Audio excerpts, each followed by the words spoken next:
15 to 9. I didn't know if I was really going to like go live or not. And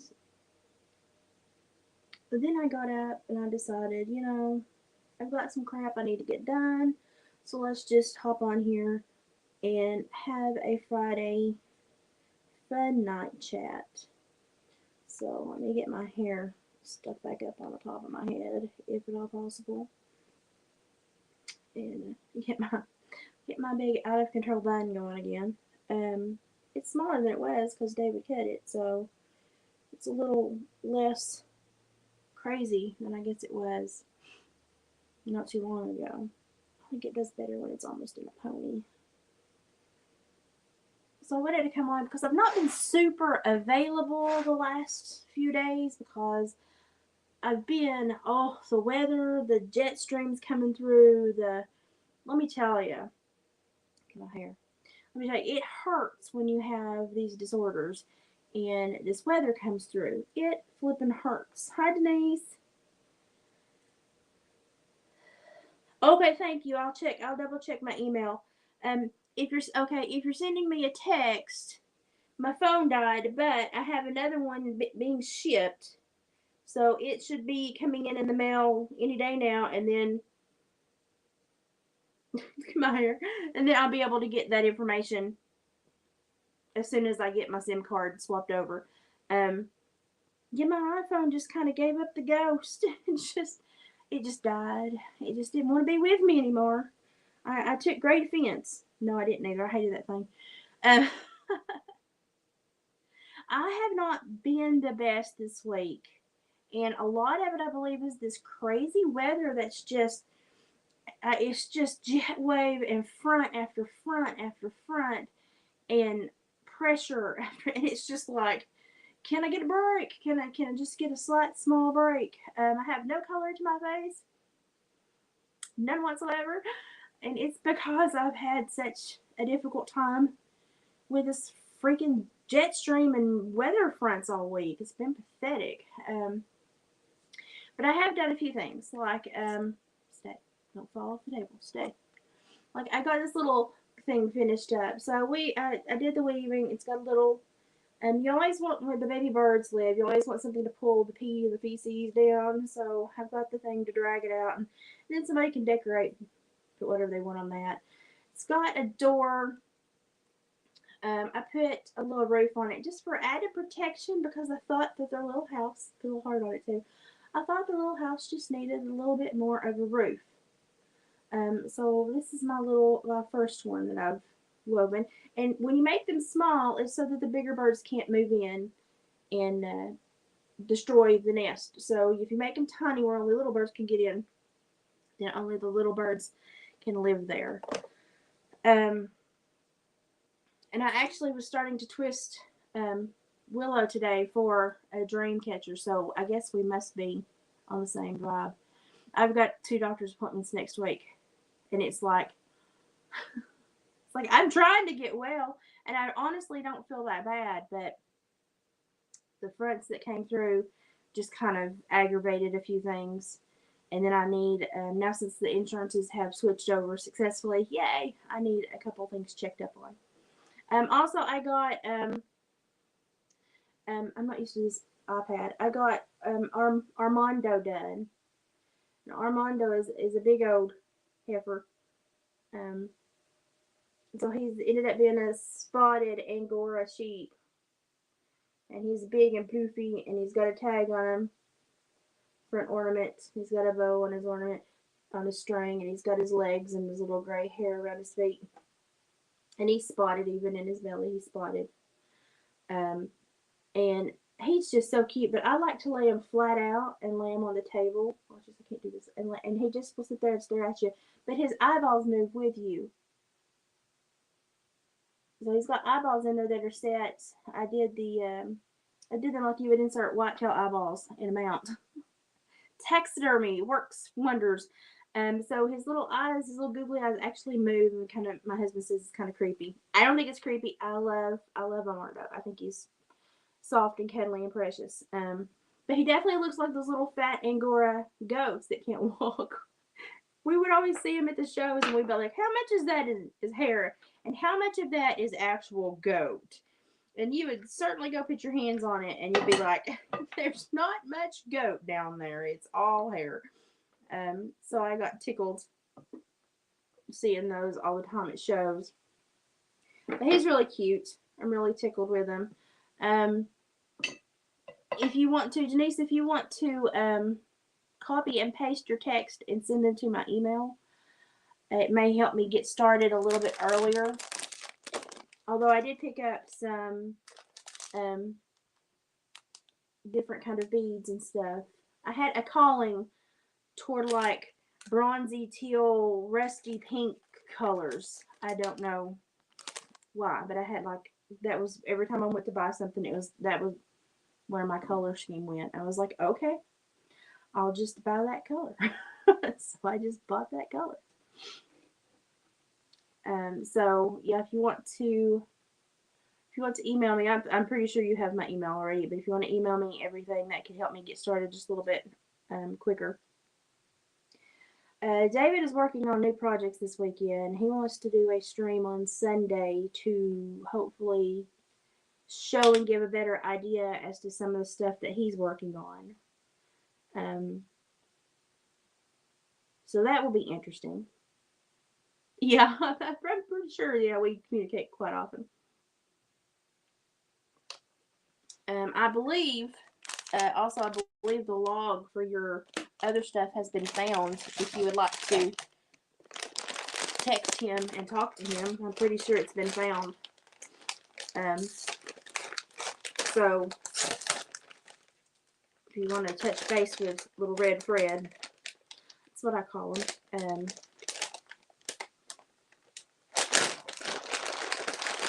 I've also purchased a few things. Purchased these ovals that go on stainless steel hoops, and they have the domes that go with them. But actually, what I'm thinking about doing is doing some beaver claw and some other claws, or even some teeth in epoxy resin, and putting them on their stainless steel necklace and selling them. So that's something that I may be attempting this weekend for the first time ever. I've worked with epoxy resin a couple of times just for personal stuff, but never for anything that I was like gonna send somewhere. So it will be an interesting thing. Ordered some plain twine, but then I've kind of been drawn toward this pink stuff quite a bit as well. But I'm really tickled with these beads. So I think they're going to work really well. I don't like to put a lot of sparkly on my dream catchers. I like them to be more natural, but because these beads have a very natural kind of color scheme to them, can I even get into them? Yes. Then I was really taken back by them. So they have, this is backwards than my phone was. They have a very natural color palette of like teals and bronze and blues, and so it's very earthy, and they have all different sizes as well. So it's very earthy. Thought they would work well with whatever I ended up going with, and it would still allow me to use some of the wooden beads, which I think are very important. And I also purchased on a whim just little stainless steel post earrings, and that is because we constantly have, I've noticed people on channels constantly have like the strangest things that sell, and so like teeth earrings and just weird stuff, bone earrings, and I thought, well, I can do that too. So I thought, worst that happens, somebody tells me no. Well, I don't like that, and that's okay because everybody doesn't have to like everything. But I just thought, I'm going to try that. I see so many other people doing it. I thought, well, that's, more of the animal that I can use. So every bit more that I can use, I really want to use. So, but that's just kind of where I am. It's just been a really, I don't know, a struggle of a week, I guess, is the best way to put it. I've been trying to make this thing be the size I want it to be for an hour and a half, and it does not like me. But it tries.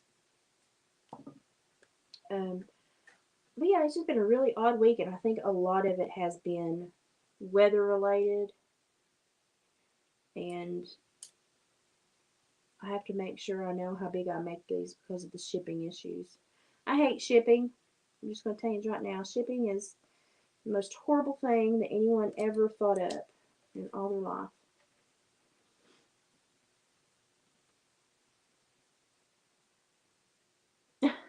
Hello, how are you? Come on in and have a seat.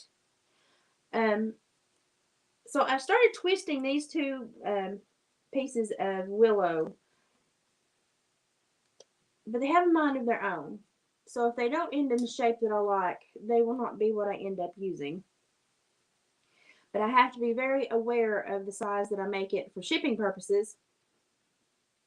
I hate shipping. Um, so I can start with a couple and then add some more in and create a better shape. And I've got a whole back porch full, absolutely full of willow. So it's going to be an interesting, because I'm definitely going to be weaving the dream catchers on the willow after I get the willow woven together. This little turd right here is so strong. This little burr house. I think my grandpa would be proud of me because he used to weave these and he wouldn't put the little leather caps on them. I just think it's a little better roof, and it just kind of, and I leave them enough cording to hang them. But these things are so well made and they are so strong. And as long as you have a cord, because the babies are born on here and you want everything to drain out because you don't want the babies sitting in filth. So you make a little tail for everything to drain out. And the mom will make, patch up any spots that she feels needs to be patched up. But my grandpa used to make these with me, and he used to fuss with me about not making them tight enough or not making them strong enough. And I think that's the first one that I've made in years, and I was like, I got that one good. I was very proud of myself. But I think I may put that on Etsy. I'm not for sure. That was a lot because I did it all with small limbs. I just did big limbs for the braces and small limbs. Now Armando is going to go on Etsy for sure. I just love him. I gave him a haircut today, but I stopped cutting along the way because I didn't. I thought, he's so cute, big and fat. And we would go to all our sheep shows. And we showed sheep, and we would see these big, fat Angora goats because the goat show was always before the sheep show. And we would be like, oh my God, how does that fat thing walk? Of course, they had them all teased up because they wanted them to look, especially fat on that day. And his eyes follow you. If you can see through his little, you can see through his hair. His eyes follow you. Did you see that one move? My husband thinks I'm strange, but I made his eyes where they'll follow you. But he's just really fat and chunky and squishy and adorable. And I've had him sitting on the shelf, and so when you come in, you see this little fat guy hanging out, looking at you like who. So he's been fun to have around the house this week. I left a little round tag on him so somebody could put their last name or whatever they wanted to if they purchased him. He's been fun to make. I think he's adorable. When I take his pictures, he will most definitely be laid down and stretched out because he's just so cute stretched out. But basically, all I've done today, or the entire week, is just try to get through each day because my RSD has been so unhappy with the weather and the wind. We had wind of like 50 plus mile per hour, and it was like sustained. I mean, it was bad. We had power go out the night before last when all those storms moved through. We lost power for a couple of hours, and so me and Oscar were sitting in the dark reading a book on edible plants in North America, just trying to pass the time because the electricity was out. Thank goodness it was a warmer evening, and it was just like, man, the weather has been horrible, and it's just kept my RSD just at the verge of being irritating, and also at the verge of making my interstitial cystitis like mad. So I've been like, gee, oh, I need to I need to work on, I don't know, I need to work on, I don't know, I think I probably just this week I needed to have been a calmer version of myself. But then I had the insurance changeover was horrible, and that was keeping me also frustrated and scared. But everything transferred fine, started fine, is paid. The first month got paid. Everything's good. And I'm having a much better vibe with this company, with this insurance company. I look like homegrown death tonight. But that's okay. We'll be fine. Um,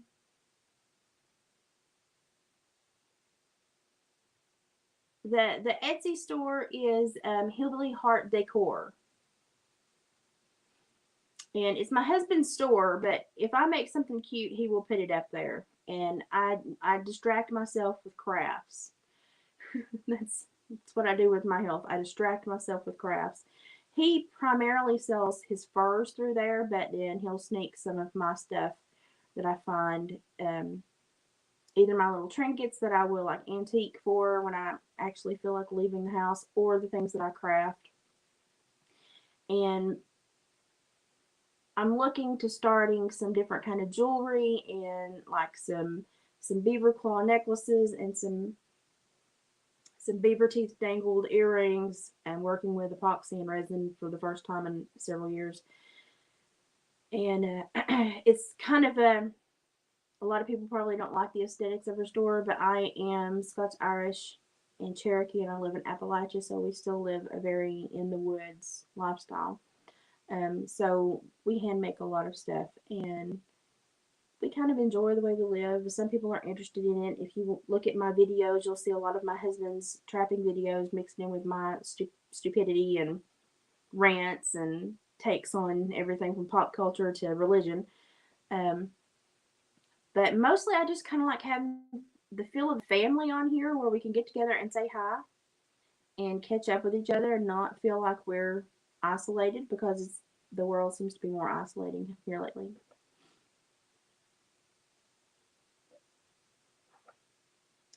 If you would like something to ship to Australia, I'll have to check, because the U.S. Postal Service has been an absolute turd lately, and I believe Australia was one of the places they were being a turd about.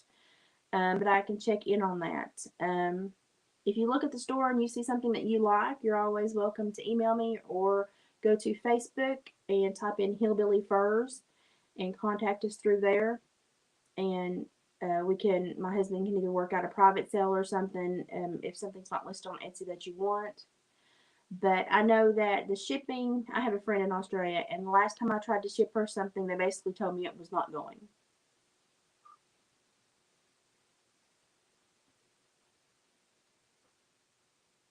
So that's my big thing, is I have to check with the postal service, because the last time I checked into shipping something to a friend, they were like, nope.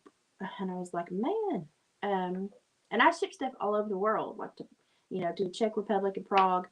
Um, and it was just strange, because they were like, no, you can't get this to Australia right now. And I was like, really? That's strange. But I'll check into it. I'm completely accessible. David's Hillbilly Furs on Facebook is always up. You can always reach him through there, and I'll help him problem solve. If you see something you want, I'm sure we can find a way. I just need to talk to the Postal Service and make sure that they have cleared any problem that they were having. And they were having a massive problem around the turn of the year with stuff going to Australia. Boggled my mind because every other time I've sent something to my friend, it's gone right through. So I'll have to double check. But I've been doing a lot of like just finishing up a lot of crafts. I finished up my obelisk for my vining plant. And when it warms up outside, I need to make about 3 of those outside, which they're more fun to make outside because you can distract yourself, play with the dog, get a suntan. It's not as boring as sitting in the house making one, right? So I'm going to make 3 or 4 of those outside. I'm going to try to film the process if I can find a way to do so. The new phone should be in around Tuesday, so I'm hoping that that works out really well. Um, and basically, I got it just to film videos and to take pictures with. Because I live in Appalachia, and it's like it's going to drop on my calls. So that's not, I don't need I just need a decent memory and a decent camera. Um, So I hope it warms up in the next couple of weeks so I can be outside. I just need to be outside. Look at how white, like I'm translucent. I need I need a tan. I need a tan in the worst way, and I need some sunlight, and I need to get my hair colored. Look at my gray showing. But it's just this week has been terribly taxing, for all of those reasons. The insurance transfer and finishing up stuff, the weather. It's just been a rough week. So I'm sure everybody else has experienced a very similar week. It has sucked. But the biggest deal like that happened was the Oscars, which was absolutely asinine. Because and I told you all, watch the population. Now it was toxic masculinity. Now it's okay to get up and slap somebody over your woman, even though we don't know what a woman is because we can't define it. But now it's completely okay just to walk right up to somebody else and share your business. And and he was protecting his woman, but protecting his woman 2 weeks ago would have been protecting somebody he couldn't define by traits of toxic masculinity. I just go around in circles watching these people in this society, and I go, whose butt we sniffing this week? Because that's literally what it feels like to me. It feels like we don't know what we're doing, and we're just kind of playing a game with each other.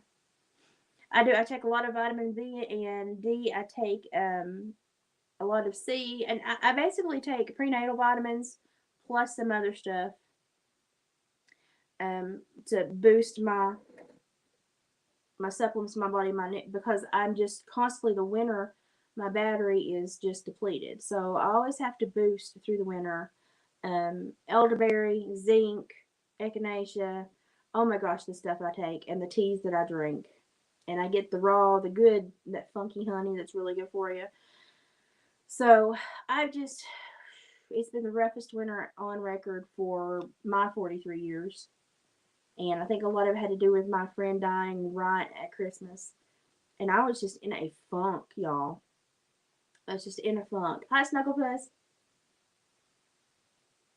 Well, I'm translucent, but I'm here and I was just checking in and just saying, hey, chat, if you want to step up and chat, I can send you a link. Um,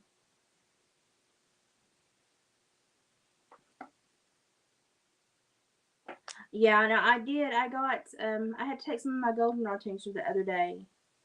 Because after all those antibiotics I had to take again for when my back went out and I had the abdominal infection, it just puts my body out of whack. And I had to take my goldenrod tincture. Now, I'm not a doctor and this is not medical advice. This is just how I deal with my issues with this stupid neuromuscular disorder. Um, and it seemed to help a little bit, but I just went ahead and made doctor's appointments next week to check in with my primary and my specialist just to because now I know I have the insurance where it's not going to bleed me dry to do so, but I need to get a check in, and they also need to reschedule the MRIs that they wanted and resend the at home care request that they had sent. So I'm hoping all that will go through again next week and we'll get good news. Um, I normally just put my face, my little picture up on, and don't turn my camera on, but I thought, y'all have seen me look like absolute crap on a cracker, so it doesn't bother me at all to come on here with my hair going everywhere. Um, I just wanted to say hi and let you know I was okay. It's just been with the weather and the turmoil with the insurance and my body has just kind of been like this all week. So I've not been super active online, but I have finished Armando. Isn't he precious? He's so fat and fluffy. And then I finished the birdhouse. I even gave him a little roof. And this is what pulls the baby's pee and feces down. I give them a little spinner they can write stuff on if they want to. I'm starting to weave my willow for dream catchers. And I've got my beads. My beads finally came in. Amazon was super slow. My beads finally came in. My twine should be here tomorrow. I had to get more twine. I thought I had more twine than I did. I did not. I need to keep better stock of that. And David is making new stuff this weekend, and he wants to share it Sunday on a live at 6:30. So we will actually be live Sunday night at 6:30. And the weather has been horrible.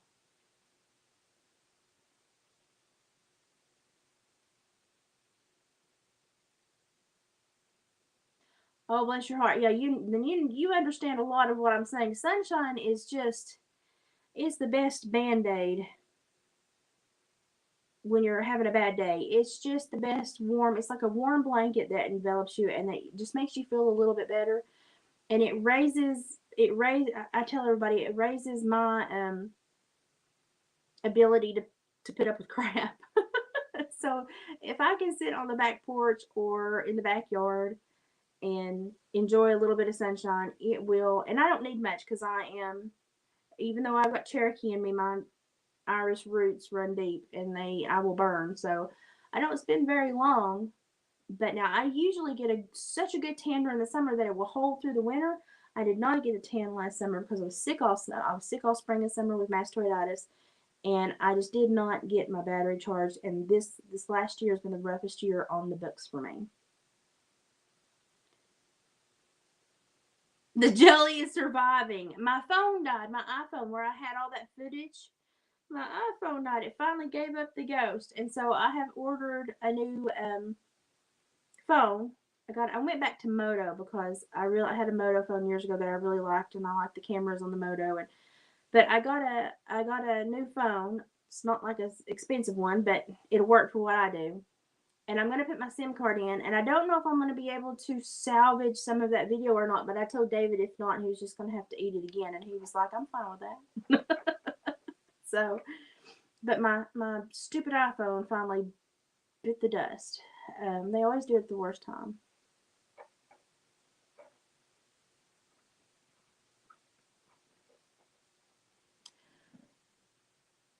I'm blind. What kind of oil is that?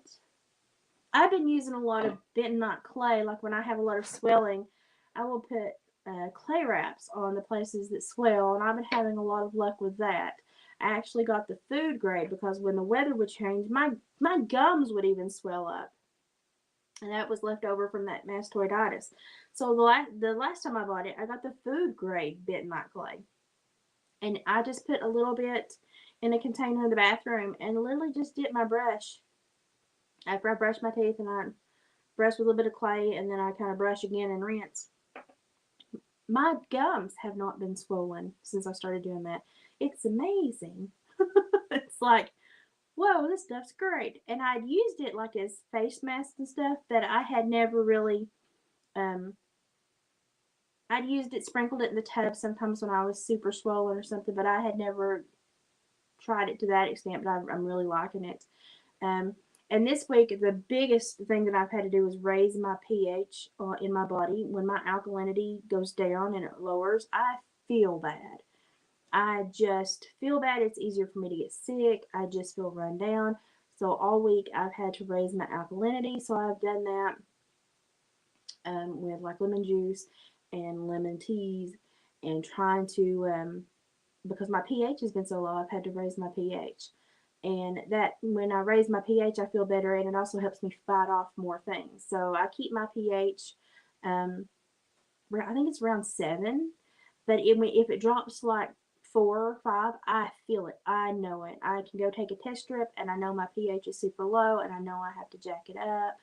And so that's when I start drinking a lot of lemon and acidic stuff, and it kind of will give me heartburn for a day or two, but I know I have to. But now they also have great alkaline water now in stores that you can purchase, that comes with electrolytes and everything. So I cheat often and I get those when I'm really puny, but they're great too. So you want to keep your pH up. If your pH is low, your body has a hard time fighting things. So I struggle to keep my pH up, and it's very important to me. It's one of the most important things is my pH has got to be up. If my pH slips, I get sick. So I have to keep my pH up.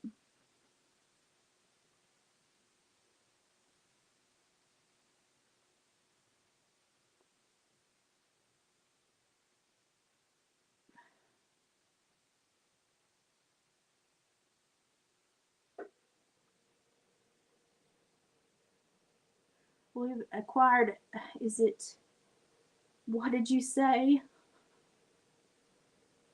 I've never been to the Bronx, so I have friends there. I have a huge Italian family that I'm very close with, um, and they love their area. And I'm always amazed at the things they share because I'm sitting here in Podunk, Appalachia. So I'm always amazed with the things that they share of city life and the things that are just always right outside y'all's doorsteps, things that you can do. Like there's so many like cultural things to explore and free like educational things to do.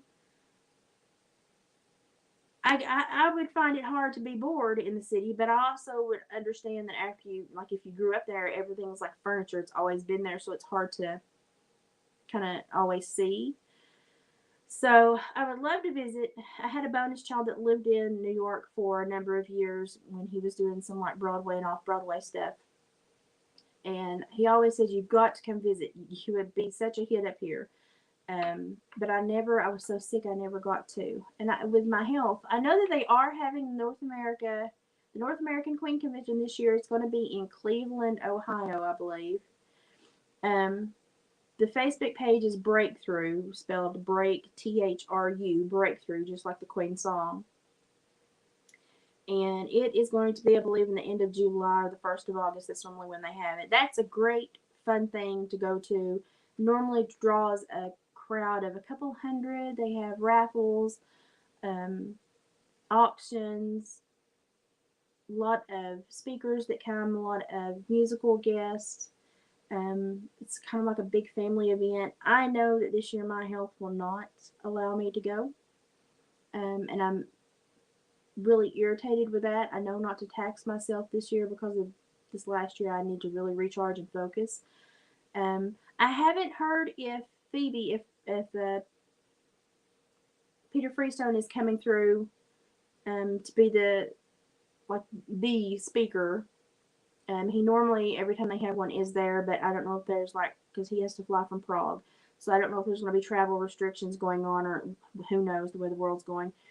Um, but if he's there and I'm not able to be there, it's going to break my heart because I used to live to see him and to get my annual hug and to get my pancake breakfast. We would sneak and go eat pancakes early when nobody else was awake.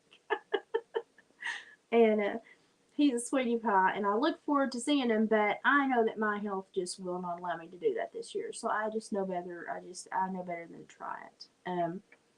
But they are going to be having that. So if you want to look into that, the North American Queen Convention, it's Breakthrough on Facebook. Thru, Breakthrough, like the Queen song. Um, Great event. They do most of their work to send money to charities, and normally it's St. Jude's, but we did a big donation to the AIDS quilt. A couple of places that holds the AIDS quilts. We did a few donations to some of their areas a few years ago, but you know where every penny of it goes because they're very transparent. Great, great, great, and it's basically family oriented. To be quite honest, um, they don't really get loud until later in the evening, and most of the time kids have wanted to go swim, go to dinner, and go to bed, and then the parents will come back down, and they take shifts being the sitter, and the parents will come back down and enjoy the music. But it's a great environment, lovely people, wonderful people. Oh, Nikki, it's okay. I'm just checking in. Just letting y'all know I lived through the week. A lot of storms here, a lot of bad weather, and it's just kept my body angry. It's like I don't go to beef with you. Why you go to beef with me? But it's had a beef with me all week. So, just enough. Honestly, just enough to keep like my interstitial cystitis and my bladder kind of like irritated. But the stress of the insurance transfer and all that too happened this week, which it actually went very smooth. I was just stressed, as you all know. I overstress on everything. Um, but everything insurance wise has gone smooth. They've been great. I'm so far extremely, extremely, extremely satisfied, and I hope it continues on that path. And I hope when they resubmit the orders for the at home care that I get um, a better consideration for what I go through when my body does have the super flares and does put me in bed for 2 and 3 weeks at a time. That last flare, you all know I don't disappear that often. Y'all know how hard it is for me to shut up. I like to talk. It's very difficult for me to be quiet. And so if I'm ever quiet for that extended amount of time, you know I'm sick. And of course, my husband stepped up and made videos. But I know it's not the same as my content or when I'm fussing or getting sassy about something. And I've not been like somebody sent me an email the other day and they were like, "You've not been super sassy. Mama Liz, you've been a dud here lately." And I was like, "Hey, I've been healing from a lot. So I've not caught my second wind and gotten back into my little sassy britches yet. Give me time. It will happen. Y'all know it'll happen as soon as I start to get a little full of myself. It will spill out and it will bubble over and y'all will have to deal with it." So, oh, I'm also this weekend if my neighbor that lives at the road that does the quilting machine, if she's home, I do have the quilt stripped and ready to be taken to her. Um, and so then I'll have the pinwheel and one more done. And I know Nikki, you're the one that was all about that pinwheel, right? Was it you or Katrina? Yeah, Denise, they're looking for both of those. They're looking for nurse to like do like I need some like physical therapy stuff done because my right leg's trying to atrophy, like my left leg did a few years ago. It's so not what anyone wants to deal with. But then they're also wanting an aide to come in and help me. Um, and this will help David because David, he works all the time, and then the rest of the time is spent caring for me, and this will free him up to. He needs to do his own thing a little bit more so he's not constantly worried about me. Okay, I've had a few people talk about the quilt, so as soon as the quilts come back to me, I will do a live that will totally just be about the quilts.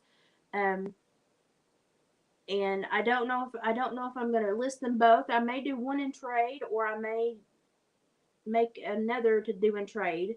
I've got a I've got a trade scenario for jam and jelly worked out. It might get me caught up in my jam and jelly cabinet because I did not make a thing last year. Last year was just a lost year for me. Um, but I have about 5 tops. That's like I used to be quite the little. Oh, I have extra fabric. Let's and turn it into something. I'm not quite that person this last year because of everything that's happened. But best deal ever. But I've got about 5 tops. So some of them are just scrap quilts. Some of them are like very vibrant. That's got fabric that I like personally ordered from India to get the dyes and the vibrancy and the patterning.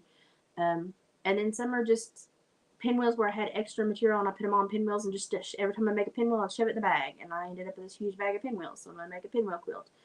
But they're very much just little Appalachia scrap quilts. Some of them have a little bit of a pattern, and some of them don't. Some of them are just pieced together, or however they would piece together, just to be able to use whatever, so I didn't have to throw it away.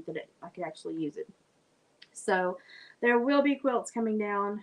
I'm actually thinking about painting a silhouette. Like a couch topper. I call them lap quilts, but people like to drape them over the back of their couch.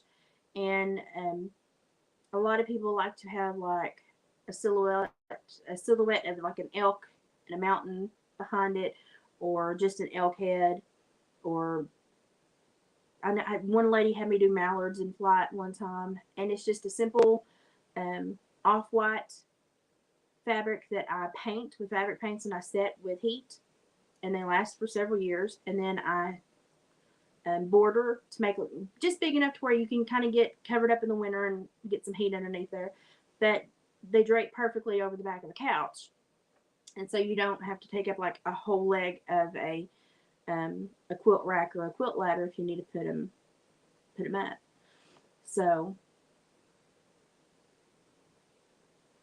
well, and some of these, like I've got two of the tops completely put together to go to the quilter. The others I still have in sections. So some of them I still don't know what they're going to turn out to look like. Some I lay them down and I rotate them around and I'm like, talk to me. And I have to wait for them to tell me, okay, yeah, this is where I want to live. So I've still got some that I'm still moving around. I did make a Canada Blue Thistle pattern for JJ Lawhorn and Kelsey Eversaw's little girl, Juniper Jane. It's going to be her first big girl quilt for her big girl bed because she's grown up into a big girl. I adore JJ Lawhorn almost as much as I adore Ryan Upchurch. I adore both those boys. I love the Mama Hen both to death. JJ is a sweetheart. If you don't know JJ Lawhorn and his music, please go check it out. He's great. He's the music that I used last week. I got his permission to use that song. And then David said, everybody thinks you killed me off. Everybody thought it was like a memorial. And I was like, oh, I was just paying tribute to my husband with dirty hands because I thought it was such a sweet song. And David walked around all week, going around all week. He's like, you killed me off. So, but I just love that song so much. And I said, I would love to put this to some of David's trapping pictures and pictures over the years. And he sent me an Instagram back and he was like, go for it. And so I did. He's a great guy. Like, he lives the life he sings about. He's super bumpkin, just like me. He splits his time between, I think it's West Virginia and Nashville. His girlfriend, Kelsey, is probably the most beautiful woman I have ever seen. She's got a lot of tattoos like me, but she's beautiful. She makes jewelry. So if you go and seek out JJ on Instagram, you'll probably run into Kelsey's page as well. She sells jewelry. She does she hand makes like anklets and bracelets, and they're gorgeous. She made me 4 or 5 a couple of years ago when I sent the first quilt, and when the baby was born. She always sends me stuff back when I send her quilts, and she doesn't have to, but she's such a sweetheart. They are so beautiful, and they still look brand new. And I need to put them on one night and show y'all. They're beautiful. And she's like, oh, when I get this quilt, I'll make you a whole bunch. I'm like, you don't have to, but I know she will. She'll send me a whole bunch of stuff back. So I normally get my daughter and my daughter-in-law together and let them pick out, kind of tell me what they want, and I just kind of send their orders in, and Kelsey sends it back. But they have such a good little family, and they all have such good hearts. But he is the songwriter. That's his life that he writes about. That is how he lives. He's like, I could talk dogs, hogs, deer, hunting, fishing all day with this boy and never stop talking. I mean, we would have that much in common. And so Kelsey's a sweetheart too, but I made their little, she's got strawberry blonde hair, and the Canada Blue Thistle is such a pretty pale blue, it's going to make her hair pop. And that was a painful pattern, I'm not going to lie. And my hands are not working like they used to. So that was a painful pattern, but I enjoyed making it because I could just see them smiling at how precious it would just make her little hair pop. I told her, I said, I want a picture because I know it's going to make her hair pop. But they're just people that I think of as friends. But now JJ is a blessed songwriter and singer. I love to listen to him sing. He's got, you hear the hills, you hear the old time bluegrassy twang in his voice when you listen to him sing. So I enjoy listening to him. I like Ryan because Ryan's got me into different genres and he can kind of touch base on everything, and I love the way that he tells his stories and makes the memories. JJ can transport you back to your childhood if you were raised like him and sit your butt back on the farm. And you will hear instances of being in church and having the old people on the balcony behind you singing harmonies and doing that old bluegrassy harmony, and you hear that in JJ in his voice sometimes. And I just really enjoy listening to him sing. My friends in New York enjoy listening to JJ Lawhorn sing, so that should tell y'all something. Um, really good guy. Not a mean bone in his body. I wouldn't cross him. That's not a mean bone in his body. But he's just, I think he's just a very authentic songwriter and singer, and I really enjoy him. And so when he does release stuff, I get tickled. Like the last time that he released stuff was a couple years ago, and he was kind enough to sign an album and send a copy of a CD signed to my son and my daughter-in-law for their wedding day. Y'all, when somebody takes that much time to say you matter to me, fan for life. And they've just been sweet, easygoing people, and it's just kind of been a really easy friendship. And Kelsey is a chicken fanatic, so it's I get along with Kelsey just fine. We have a lot to talk about, but great people. I support JJ in everything he does. He's great.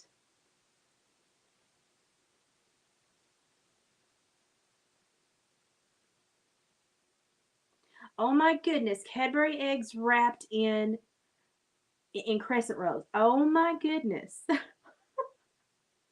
Okay.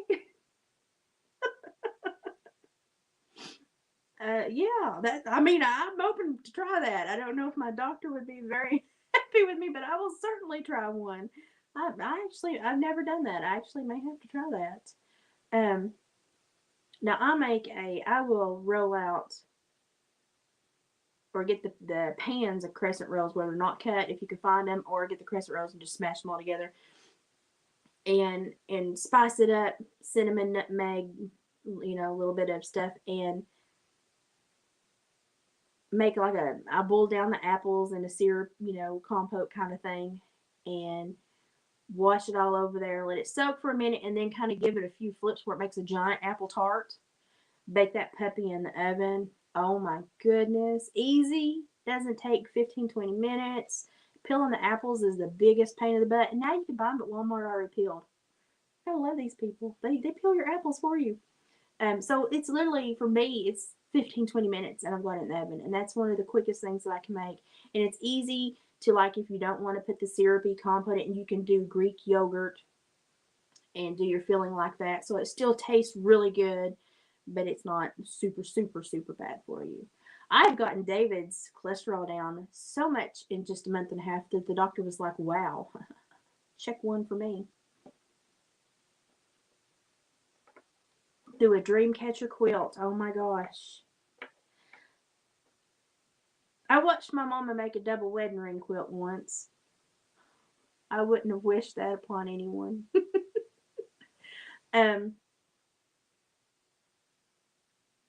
Now I could probably draw a Dreamcatcher quilt and then applique or embroider certain areas for emphasis. But as far as piecing one and making, I don't know if I could do that, but I probably could draw one. I still make the old time fried pies too. You can cheat and use biscuit dough for those too. It just, you have to thin them out, really roll them out thin. Oscar, go sit down. Oscar's feeling much better. He has been quite the little turd this week. He feels much better. He is not coughing. He's fine. Wait, you want to come here? Come here. Oh, come here. Oh my goodness. Say hi to everybody. Say, oh no, no, no, don't lick me. Say, Mr. No, don't lick me. Say, Mr. Smush Face is doing so much better. They're over here. They're in here. No, they're in there. Dogs with short muzzles, they get a respiratory infection so easily, and he is 9 years old. So when he started coughing the other day, like I heard him cough twice, and the third time I said, that is not a normal cough. And he had been coughing the day before, but he had been eating grass, so I thought he got his allergies upset. But the next day, he coughed like 3 times, and I went, not a normal cough. So he had to go to the vet last week. and he had bronchitis, but he's fine. He's fine. He's got 2 more days of medicine, and he's fine. He is back to 110% mischief, and toys are everywhere, and he's been perched on the back of the couch looking out the window because he's mad. I will not let him out because it's been kind of windy and cold, and he's been sick, and I've been like, no. So he's been frustrated with me this week, and I know that he feels better because he's been mad at me. So he's on the up and up. And I've not had a super like horrible health week. I have just had my interstitial cystitis, which is my bladder. If anybody else has that, it's horrible. It's frustrating. It just drains you. It just constantly hurts, and you're like, stop it. And so I drink a lot of water. Hang on, I know you. I know you're hungry. I'll feed you in a minute. Do you want to crack? You want to? Here.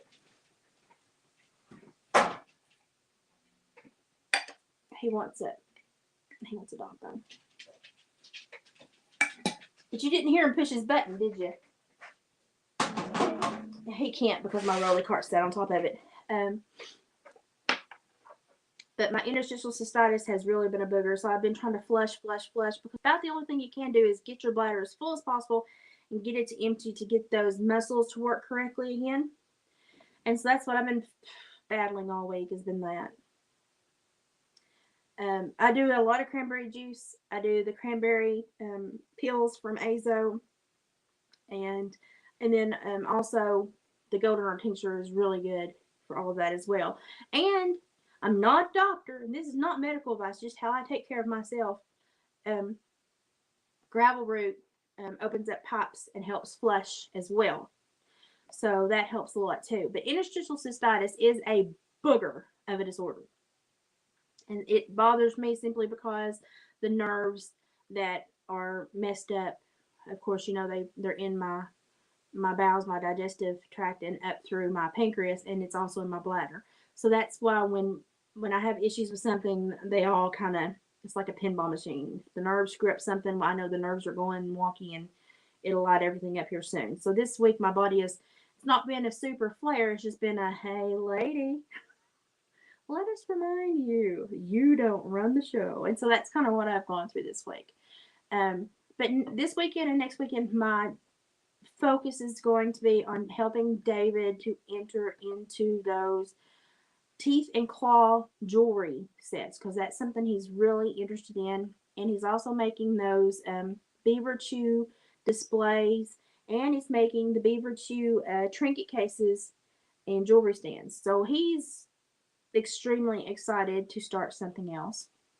Also, he went to his specialist on Tuesday because his Lyme disease was flaring back up after he had COVID, which having COVID was not a big deal. It was a cold. It was the after effects of having COVID that just like lingered forever and kind of broke your body down. So his Lyme disease presented again.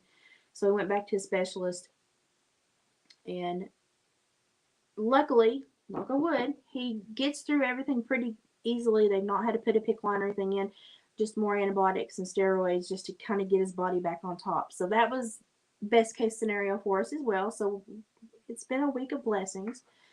But it's just been between the weather and all the changes that have happened in our little world this week and just the turmoil. I do feel like things are starting to settle down. It's just, I think it's just going to take me a few more days to get over all the new and everything that has changed this week. And then all this weather, like the storms that came through were horrendous. So, not nice at all. The kids are great. I call my daughter Alma Lou. Her name's Haley. When she wouldn't listen to me when she was little, I'd say, Alma Lou. And I'd beat on the floor with my foot. She called the other night. The graduation at her college is going to be like a 3-hour event. You have to park and then hike in. And she's like, Mom, don't even try it. They're going to live stream it. Just watch the live stream. She's also only given so many tickets. So I've given my ticket to her fiance.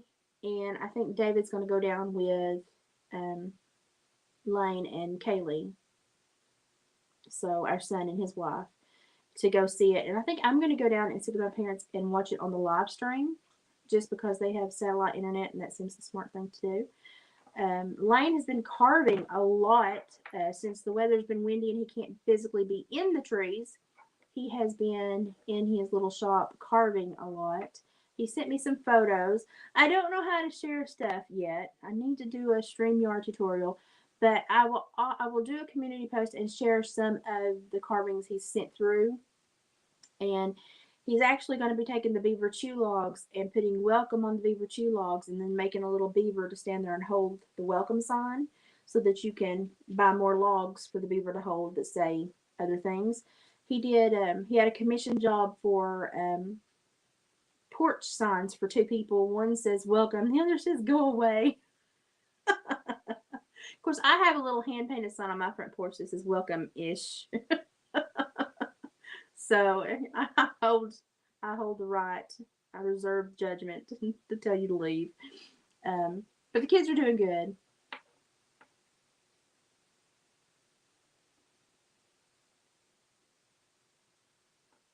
You just had to share your insanity for the night, honey. We're all there. I think that's why I get so much enjoyment from just like having this little family here is because we all are kind of y'all. I've got an iPad propped in a hurricane lamp, probably 100-year-old hurricane lamp. My granny would smack me blind, but it's holding it. I've got the top off and I've got it stuck in the little prongs. It works. um, but it seems like everybody is just kind of going through something right now. You know, the world's energy sucks. Societal energy sucks.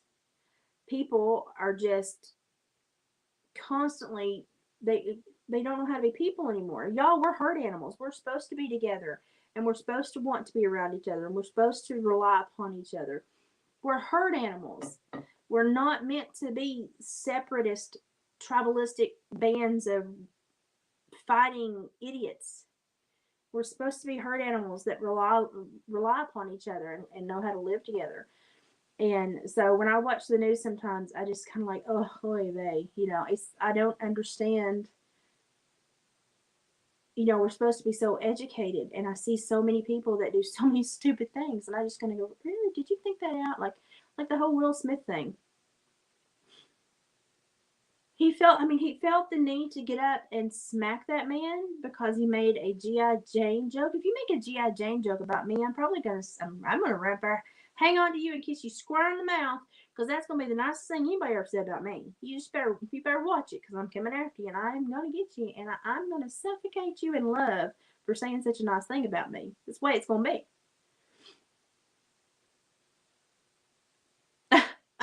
Yeah, I'm getting on my soapbox again. And when I saw him get up there and smack, and you could tell that when they panned the camera to Jada, and Jada was like, "You weren't supposed to like that, so now you need to rectify the situation." And he got up like a little boy, and he walked up there. He's pigeon-toed walking up there, doing a strap pigeon-toed. Like, tell me to, by God, I got to do this, and smack that man. And I thought, really? Because you sat at the red table and let your wife tell you all the things she had done to breach your marriage contract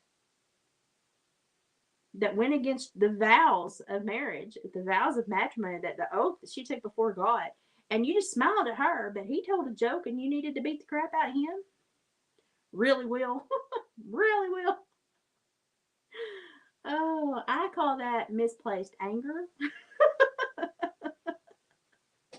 And I just thought, oh God, these now people are going to start defending this behavior, and that's what's happened all over the media. He was protecting his woman. I'm sorry, 2 weeks ago you weren't supposed to protect a woman because we couldn't define a woman. We couldn't define what a woman was, but if you did define the woman and the man protected her, it was toxic masculinity. I just can't. It's like I had a person lie to me over and over and over the other day, and I finally said, "Listen, am I number one, number two, or number three in this three-dog butt sniffing circle we've got going on? I just need to know my placement." And they were like, "Oh, clutch my pearls, how dare you?" And I was like, "I just want to know. Am I the lead dog, the one stuck in the middle that can't get out of this, or the third one that can break away? Because I really want to break away from this." And they were so offended by me saying that. And I was like, I'm more offended that you put me in this little loop that you thought I belonged in. And didn't have anything to do with me. They just wanted to put me in this gossip meal. And I'm like, I've been too busy trying not to die for the last year to do anything gossipy or worth gossip. Like, I'm super boring, honest to Pete. The delivery boy is the only person I see. And so I'm very plain spoken. And so for me to have watched him take that out on Chris Rock, it made no sense. It was all about, okay, we're frustrated. He's mad at her. There's resentment there, but he's wanting to go on with the marriage because he doesn't want to lose what he's got. But then again, he has to keep her happy because obviously she has the power because she can do anything she wants. If you watch the Red Table where she talks to him about her entanglement with the August guy, you absolutely know that Will is beta male all day long. And it was just like, Jada, just be a woman and stand up and say, "How dare you? I don't appreciate that. Shut your mouth. Don't look at your husband, roll your eyes, and look at your husband and say you go make an ass of yourself. Stand up and do it yourself, Jada." That's all I wanted. Like, I wouldn't like tell David, "Hang on, you need to go beat this man up." I'd be like, you need to right now be watching for me and thinking about how much bail money we're gonna have because I'm fixing to whoop somebody's butt. Um, I would not expect my husband to do the job for me. So and it was just frustrating. It was frustrating to know that they were going to like stand up for this behavior, and that's what all the media sites did. They poor Jada. And then I heard this one another black woman saying, "Well, GI Jane back in the day was how you picked on women and called them homosexual." And it was really mean to call these women homosexual. It was a nasty thing to say to somebody. Really, because now it's celebrated. And back when GI Jane came out, it was. I was old enough to know it was prominent in the world, and it didn't. What didn't come crushing down upon me. So I don't know, like, where do these people get these memories from?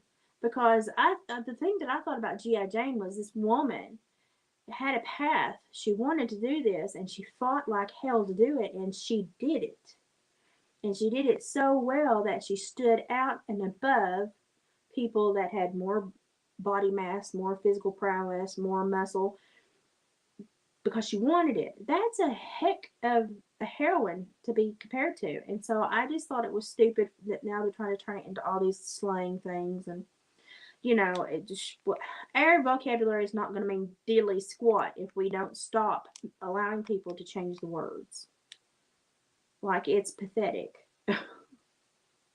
I read these old books and I'm so comforted to see them use appropriate vernacular. And I'm like, I wish we could be more appropriate today and understand that the word does not have to change just because our emotions do. We can talk about how our emotions change by using the words we already have, but they have to create this nuanced way of speaking so that it, throws shade and guilt and implies oppression, and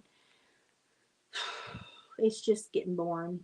It's just overkill. It's been used. The puddle has dried up. Stop dipping in it. So that's kind of where I am with all that. But I was just frustrated because, sure enough, now there's a whole slew of little kids that grew up watching Will Smith in costumes that think he's the hero for smacking somebody, and they think it's okay if somebody says words that hurt, that you should go up and smack somebody. No, you should never physically unload on anybody for any reason unless you're protecting yourself from harm or death. I mean, that's just it in a nutshell. But I knew the media would do it. It's just the way the media is geared.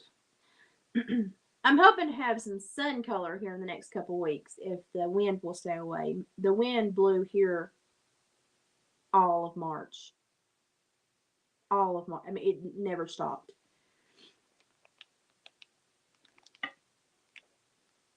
Oh yeah, yeah. Jada's gotten. I feel when I look at Jada, I get this very ugly black spot upon my heart vibe. Just not gonna lie, I get a very sickening in the pit of my stomach when I look at this woman. I don't think she's got a very good turn. And I don't know her from Adam, so she may be the nicest person that God ever planted on this earth. I don't know. But when I look at her and her behavior and the things that she has said on her platform in that red table, I see someone who can't see beyond the end of her own nose and does not understand anyone else's emotions because she's so stuck on her own. I don't even see narcissism, I see histrionic narcissism, which means she'll do anything, doesn't even care how it makes her present. She's just going to keep on rolling with it. And as long as she's hurting people and top dog, that's all that matters. And I think she's got some histrionic issues going on. That's a really interesting topic to look into if you're kind of if narcissism kind of makes you go, ooh, that's interesting. Look at someone with histrionic traits, and your mind will just blow. Yeah, I think we all have been aware of the last couple of years that Hollywood has the most dysfunction per capita, and that these people that don't get attention do horrible things when they need attention. And we've seen that through the years with some of the roles they pick and some of the drug use and the partner swapping and stuff like that. But what this pandemic really did was put it on full display at how much attention they truly needed. So much attention that they would set up their own show in their basement and suck. But they would still do a show, even though it didn't meet the standard of the studio, even though the audience was depleted, a lot. They just needed the outlet, and I understand. I understand the contact, but the level of contact that they generate and the animosity they create and the rumor mill and the energy that they put out is very negative. And when you take that outlet away from them, they went a little crazy. They went a little crazy. Just I mean, Markle and Harry. What do they call them again? Um, I don't know what planet they're living on. No clue. I think they've been so out of touch for the last 2 years that I don't even think they know what they're up to anymore. Um, but we kind of watch this metamorphosis happen to the plain folk in the world handling all this better because hardship is part of their life daily. And they finally got a very small taste and they fell to pieces. They had a complete come apart just from getting a vacation. And it wasn't because they missed their art. It was because they their ego needs that constant refilling. It needs that toxic siphoning from thousands of adoring fans to survive. And we had a lot of celebrities pass away in odd ways, and I think a lot of that was mental health and not understanding how to cope with not having that constant attachment and energy siphoning from their fans. And it's sad, but it was a huge eye opener for a lot of people. But it just goes to show you, people that are used to pain and hardships and when bad things happen, those people normally just pull their britches up and go, well, I'm gonna get through this too. Um, so it's not always a bad thing to be low dog on the totem pole. There's a lot of common sense and wit and knowledge that comes from being somebody in the lower rungs of society, in what is it, the lower echelon. And we know how to do grittier things and survive in a little bit grittier ways. And I think we kind of saw how that helped a number of people, especially in this nation. But I don't know. I just want the world to chill the frig out, man. I just really want them to calm the crap down. I just, I just look at things and I'm like, if somebody put Biden to bed, don't let him on camera ever again.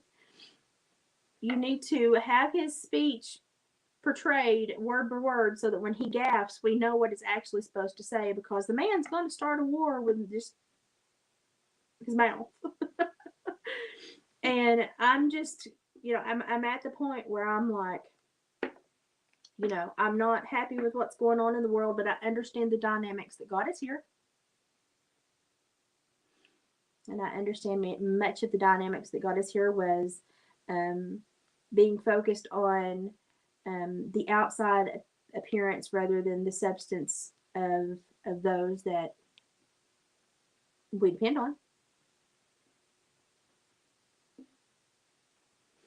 This weekend it's still supposed to be a little chilly, but if it's sunny, I may try to sit in the sun. But we are, David is going to be working on the jewelry boxes and the display, the Beaver Chew display jewelry hangers and stuff. And I'm going to attempt to help him understand epoxy and resin for this jewelry making venture. Um, and I do have a beaver claw currently being cleaned so that I can do a beaver claw pendant necklace. And it will actually be in half and half in resin on a stainless steel oval, like a cameo, and behind it on a necklace. I think it's like a 24. I think I have a few different lengths, 24 to 31-inch necklaces. So I've got a few of those. But David is really interested in branching out since a lot of his customers seem to be women, and there's been a lot of female fur buyers that have been at the Etsy store as well. He actually yesterday sold that huge behemoth coyote that had a lot of the gray and the black marks down its back that looked more like a timber wolf mixed in. That sucker was huge. Like my husband is almost 6 foot tall. He basically is 6 foot tall, and he held that thing up, and it was he had held it up in front of himself because that's how long it was, and it had the dark stripes that you normally see in the gray timber wolves, and I think they're breeding down just like the beavers bred down from British Columbia. I think the gray wolves are on the move, and nobody can tell me no. I want a DNA sample done because I think they're on the move as well. But that's going to be my thing is I'm going to post this little birdhouse. There's the drain for the baby's poopsies and stuff, and I gave them a little roof. This is so cute, and it is so strong. I'm going to post that on Etsy. I'm going to post Armando on Etsy. His eyes move. And then I'm going to start dream catchers. I've got a few dream catchers to do. So, but I focus on those one at a time just for clarity, because I like to make my dream catchers personal for the person that I'm making them for, and so I don't like to work on more than one at a time because I really like to think about the person I'm making the dream catcher for and get the right energy. So I do those one at a time. It creates a slower production line for sure, but it creates a dream catcher that I believe is meant for that person. So I don't get anyone else's vibes on it but that person that I'm making it for.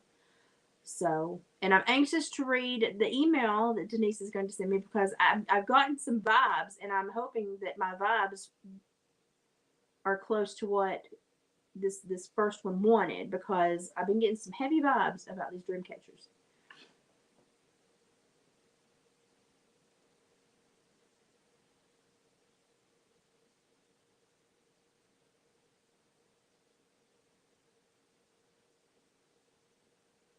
Well, yeah, Nikki, you're true. A lot of the people that are doing this whole oppressed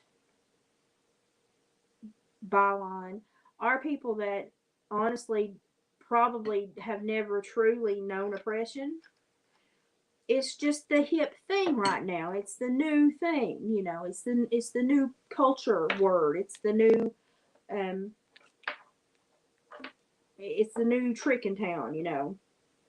And it's frustrating because I would love for these people to come live in my world for a week, and I'd love to have a reality show for about a month, just follow me around and just witness the hardships that a family goes through to survive, you know. And it's not like I did nothing with my life. I'm a retired parole officer and a retired counselor. But to get my kids, well, to get my daughter through college, took all of my savings, all of my retirement, and I did that gladly because I want my children to go be more than I was. But you shouldn't live in such a crappy situation if you have really like been a civil servant and devoted yourself to the betterment of society and community. And so I get really frustrated when I hear people talk about oppression. And there's been one constant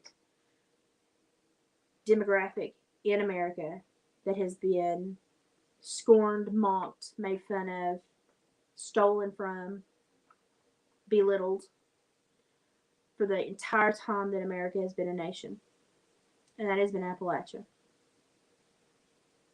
But when Appalachia was being settled, it was the most diverse community group in our nation because it had everyone. Everyone needed to live in this rich land. Everyone needed to be in these mountains. Everyone needed the minerals that were here and the coal and the land to farm. And so we had the most diverse groups of people. We had the natives here. We had two different type of Cherokee. I mean, we had 7 or 8 different kind of native tribes here. And we still have the Melungeons that branched down from that trifecta that occurred. We had the Irish working side by side with the black slaves because the Irish were slaves as well. They were not all indentured. Some were just slaves. And for the most part, the Irish slaves were here first. But after the war stopped, the Irish and the black slaves and the people, they kind of went and formed their own communities that were very diverse. And they lived in their little hidey holes happily, intermarried, and the Melungeons are a big part that shows how happily we all combined and got together. Go read about the Melungeons in the Smoky Mountains on the East Tennessee and North Carolina line, and you'll see we all got along great. We had families that touched everybody. That is why it's really one of the most diverse areas, but it's been one of the most picked on areas. And when the welfare campaign started, it did that with the inclination to move everyone to the city. But people that were true Appalachians didn't want to leave the woods, and so that started the dog campaign, where we start to dog these people, and they're beneath us, and we ridicule them, and we say we help them, but all we're doing is shuffling money for coal, or to rob their mountains, or to rob their timber, or to rob some other mineral right that they needed. And the people were just constantly used and abused, and used as cheap labor. And for many years had no money. They were given script to the company store. They didn't even make money. They made script to spend at the company store. They were still slaves to the coal industry. So there's been hardships all over this world and all over this nation. But to shut other people's mouths forcefully so that you can only acknowledge one is wrong. We should all be able to talk about our backgrounds, and we should all be able to be proud about them, and we should all be able to tell a story, and it shouldn't detract from anyone else's story. We should all support each other's stories. And every time I try to tell about my background, I get shut up, I get shut down, I get screamed at, I get told I'm lying. And I'm like, I'm not lying. I'm telling you the truth. I've got my father's history all the way back to Ireland, and my mother stops just a few generations back because they were bringing Cherokee women out of the woods and naming them Mary so they could marry them. Um, so I get frustrated because I want to share Appalachia, but no one wants to hear about it. But Appalachia really was a key player, and still is a key player for the U.S. And the people here are brawny, tough, but I will say that the welfare movement ruined a lot of them. because the ones that accepted the funds, um, there was really nothing else to do. You either worked hard or you took the money. And it created a dichotomy here. It almost was there's a complete bifurcation of the people to where you had the hard workers or the welfare recipients. And so it created a very resentful area for a while. And it's still kind of resentful. But for the most part, we are gaining back our knowledge of our area and our ancestry and becoming proud about it again. But boy, that welfare, that was bad. It was bad for America. It was bad for the nation. It was bad for Appalachia. It was bad for urban cities. It created more tribalism and segregation than it helped in any way, shape, or form. That's just my opinion on that. But if you go back and look at Appalachia, if you want to see how in harmony numerous people can live, just look at the Melungeon tribe. Look up the Melungeons and look at their background. That happened in Appalachia because if you're a good person, we'll take you. We're happy to have you. We don't care where you come from, what color you are, what you talk like. If you're a good person, we'll have you. And the Melungeons are still proof of that. And the Melungeons, actually, there's still a few of them left in these hills. So that's always been an interesting, because people want to say, oh, there's nothing but stupid white people who live there. No, Appalachia was one of the most diverse places to live, and we still can prove that. It's just that the whole welfare scenario and the urban draw after the welfare, it created a lot of issues within our society that should never have been created. Thomas Sowell does a great explanation on that time when the welfare generation was born. He does a great explanation.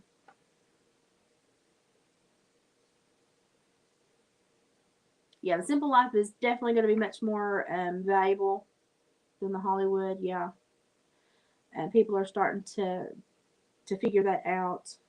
Um,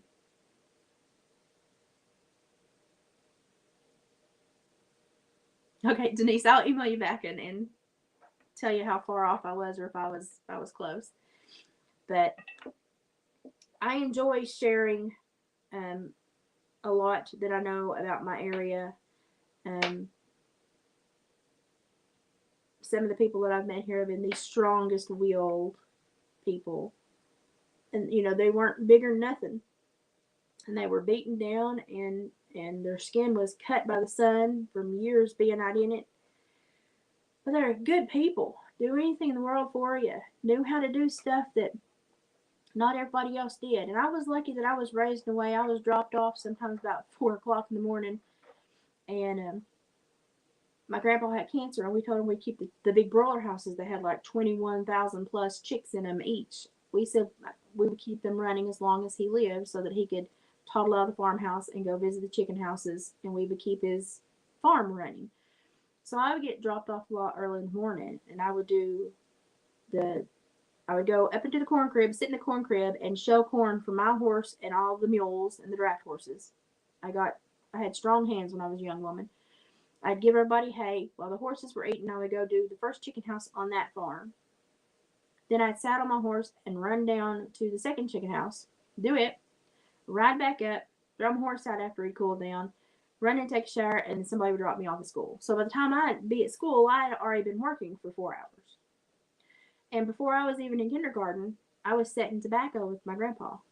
I was putting out beans, and I knew how to put out beans, and I could go through and fertilize and do everything to the beans all by myself when wasn't even in kindergarten.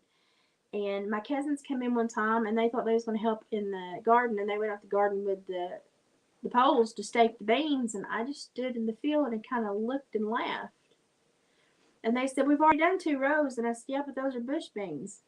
They don't need poles to grow up on. It's those over there.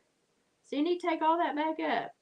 And, I was 5 or 6, and I remember topping the tobacco when I was barely big enough to see to top it and hanging the tobacco in the barn because I was the smallest one that could get up on the rafters and tug around. You know, you, Grandpa needed his gigantic Percheron mare moved, even though she definitely couldn't see me if I got under her nose. I'd tug on her halter and I'd move her to the other field, even though she could squish me with 1 foot. You just grow up doing these things. You grow up knowing that you got to get the hay cut. You grow up knowing that, like, all these people are like, my horses have stopped eating in the field. Why aren't they eating? I said, you need to cut your field. Well, why do I need to cut my field? It's got good hay in it. I said, it's seeded. When they put their head down to graze, all the seeds go in their eyes and cut, get tangled in. And I said, they don't like that. I said, they don't like the big thick grass. They like the sweet grass that grows down toward the ground. So if you're not going to take up hay, at least cut it so they can get to that sweet grass. And they would go and they cut their pastures and the sweet grass would come back up and they'd be like, oh my God, Elizabeth. And I'd be like, do you want something in your face when you're trying to eat? And I moved away, and my first father-in-law, he had become a hobby farmer and had bought a little hobby farm, and all it grew was rocks. I don't know why he bought it. And I showed up, and I looked at him, and he had all these great plans, and I was like, how many cattle are you going to bring here? I was like, because you don't have enough grass. You don't have enough pasture. I've got 75 acres. Yeah, but you've only got about 13 that's making food. And you've got a huge soil compaction problem. And, it might be a good thing to either get some sharp tooth critters in here for a couple years before you run cattle, or just have somebody come in and aerate or just plow up and start it all over again, buddy, because this stuff's packed hard. It ain't going to grow nothing. He did super, super horrible that year. Then he went and he switched. He didn't think his cows did very good calving time, so he went to the sale and switched his bull out. Well, he had Black Baldy, which are Angus cross cows. He had more cows than he had heifers. He had just a few heifers. The most of his herd were cows that had had many babies. And they're smaller. Angus cattle are smaller made cows. And he comes home with this big Charolais bull, this Charolais mixed bull. And I said, why did you do that? And he said, he's going to help me have bigger babies that are going to make more money at the sale. I said, you just killed half your herd. He said, what? He'll kill my herd? I said, he won't. But his babies will kill every cow whose pelvises are solidified because they can't pass those babies. And he lost all but 2 of his old mature cows. And all the heifers, even though I was pregnant myself at that time, I ended up pulling. I had to use the chains most of the time. I ended up pull their babies. And I said, you just need to turn right back around and take him back to sale, but he wouldn't. He was enamored. He thought, I'm going to get calves that hit the ground and they're going to be massive quicker and I'm going to make more money. I said, you're not going to have live babies. You're going to have dead cows, dead babies, and no money. But he didn't believe me until he watched his herd die. And he hated me because I was right. He said, how do you know all this? I said, this is how I grew up. It's just in here. This is how I grew up. You don't put a Charolais on anything because a heifer's uterus is still flexible, but a cow has had those babies. It kind of goes, okay, I have babies this size, and it firms. So that's how he killed all his cows. They got stuck in the birth canal. We were able to get a few of the calves pulled and save them, but not enough to justify the amount that he lost that year. Is horrible. And then he thought he was going to be, the big rich man and pulling this big soil conservation guy to tell him what was wrong with his farm. He told him exactly what I told him. Soil compaction issue. You need to aerate or replow, start all over. You're not growing anything but rocks. This land is done. It's dead. It needs to be revitalized. You're going to have to turn it. And I just sat there and grinned. And he turned around and looked at me and I was like, don't know what to tell you. So, but yeah, he was very mad at me for probably the entire time that I was married to his son. He did not like me because I knew more about farming than he did. And so lots of times he would have to come get me and ask for help. And he had a cow die on the back 40 one time. And it was during summertime. And he took off on the tractor. And I was coming across. I had went and got to the edge of the hill so I could look to see where she was. And she had been, it was summertime. It was hot. She was bloated. She's already legs sticking up. And he passed me and he stopped. And I said, you got a knife? And he goes, what do I need a knife for? I'm just going to put chains around her legs and drag her to the sinkhole. I said, and she's as tight as a balloon. And I said, you hit a snag or a rock. And I said, you're going to be wearing her, because it didn't have a cab over tractor. I said, she will explode. Oh, you don't know what you're talking about. Yeah, I did. And so I just come on back to the house, and I thought I didn't want to be any part in this. So I heard him getting the chain, and I knew he's either going to pull her apart or he was going to get her hooked up and drag her, and she was going to. Sure enough, he got her chain and got her pulling, and he caught a snag, and she popped.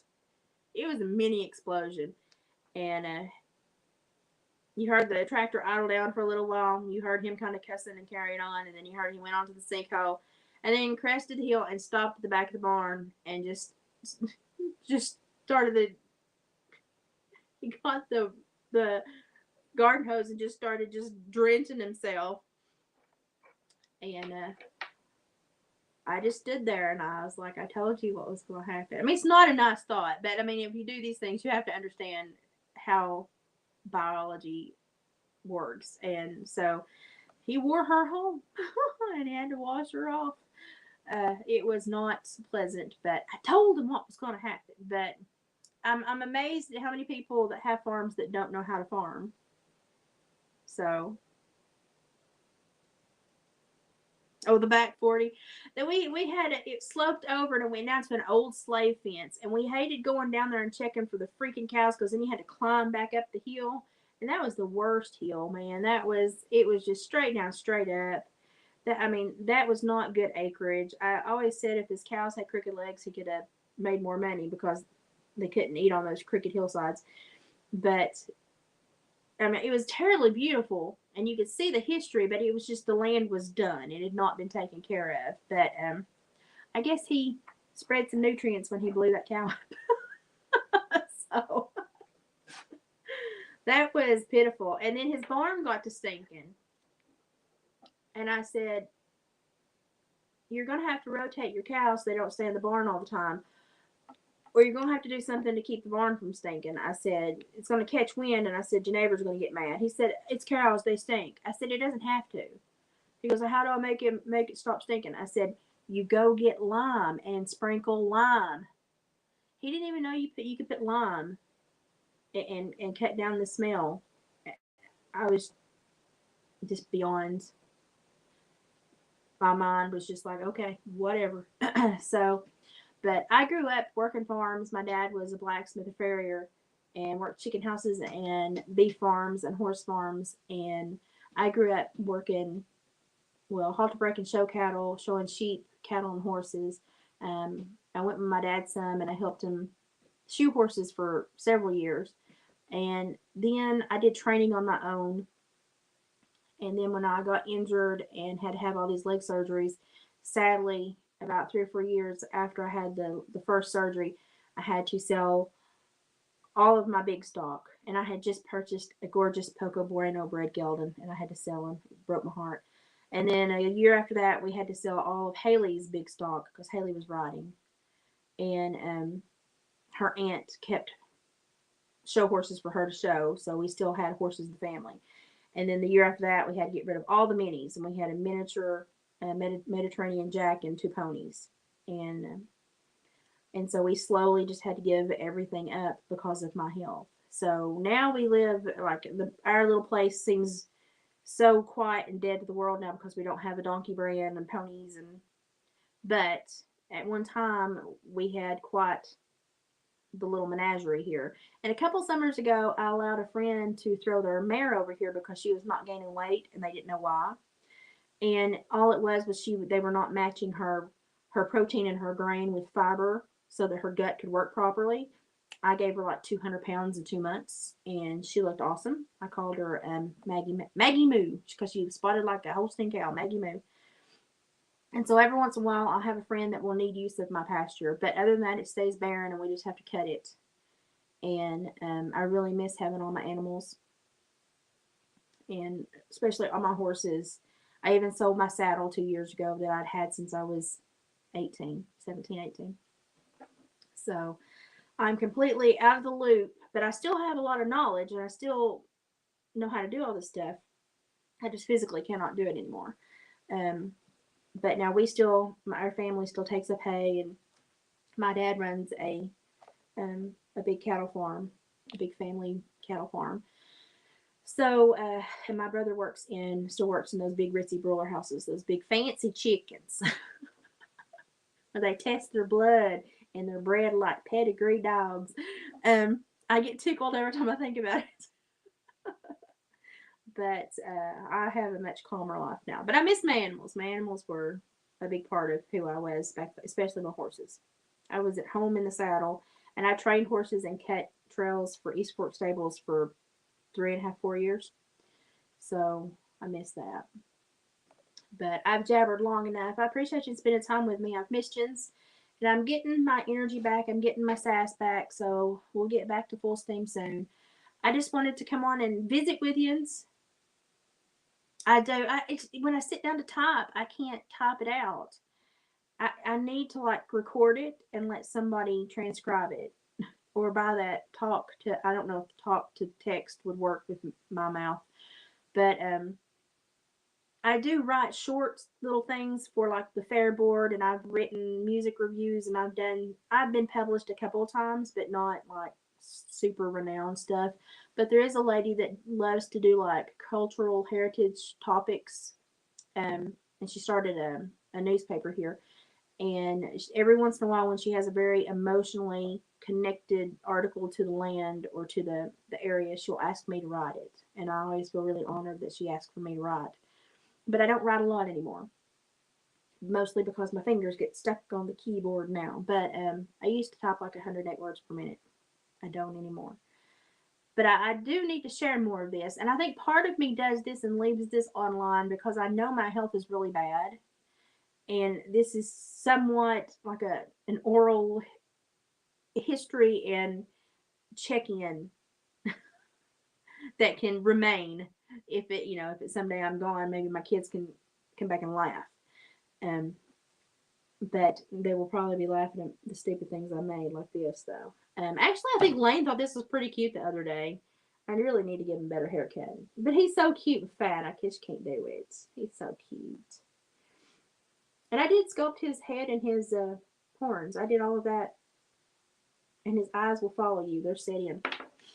But I look at this a lot as kind of a little storybook. But now, if you want to check out somebody that does just complete Appalachia topics and folklore and history, Celebrating Appalachia. She's great. She's sweet as she can be. She's not sassy like me. She's so sweet and meek and humble and she's just sweet.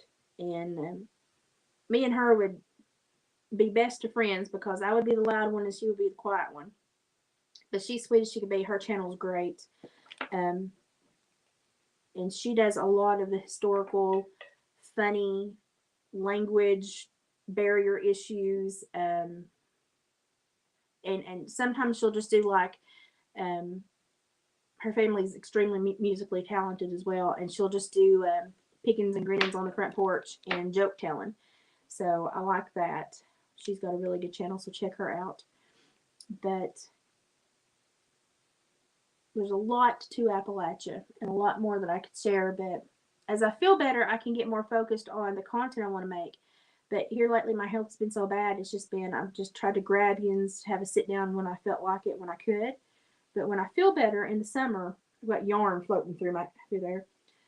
Through the summer when I'm have more energy and I can have more focus, I do better videos. I think because I can focus on the content more because I have more energy. Y'all, this winter has sucked. It's been the worst. This whole last year has been a trial for me. But I feel that things are changing. There's going to be a positive vibe coming. I just feel like there's going to be something good in the world soon. So hang on. If you're kind of there with me, just hang on. Something good, something good is going to happen. Bad things always happen. Bad men will always be. But it can't stop the power of good thought, good energy, and good people. So just keep putting your energy out there and keep demanding that the world shift back to a better place. It is the good hearted people that change things, not the people, that get frustrated and get down and out and give up. It's the people that just simply continue. And that seems like a very difficult thing, but at the end of the day, it's just take one day at a time and just keep hoping that tomorrow is a little bit better. So that's what I'm going to do right now. I'm going to go to bed and hope that tomorrow is just a little bit better. So I've had fun. I've got more energy. Yay. I've enjoyed checking in. And I've missed Jens. And I'm going to upload quite a bit probably. If David does what he says, then I'll help him upload what he makes this weekend to the Etsy shop. So it should get refurbished a little bit. But Sunday night at around 6:30, he wants to show you some new projects. So hopefully, I haven't seen what he's doing yet, and I don't know if he's even gotten started, but he's supposed to have this weekend off, and he's making something. And he wanted me to do a community post and say, Sunday, 6:30, he's going to be sharing some stuff with him. So I will be back Sunday evening at 6:30. So, and I'm going to go let Oscar go potty and give him his night meds and go to bed. So I love you all, and I will see you Sunday evening. Y'all be good.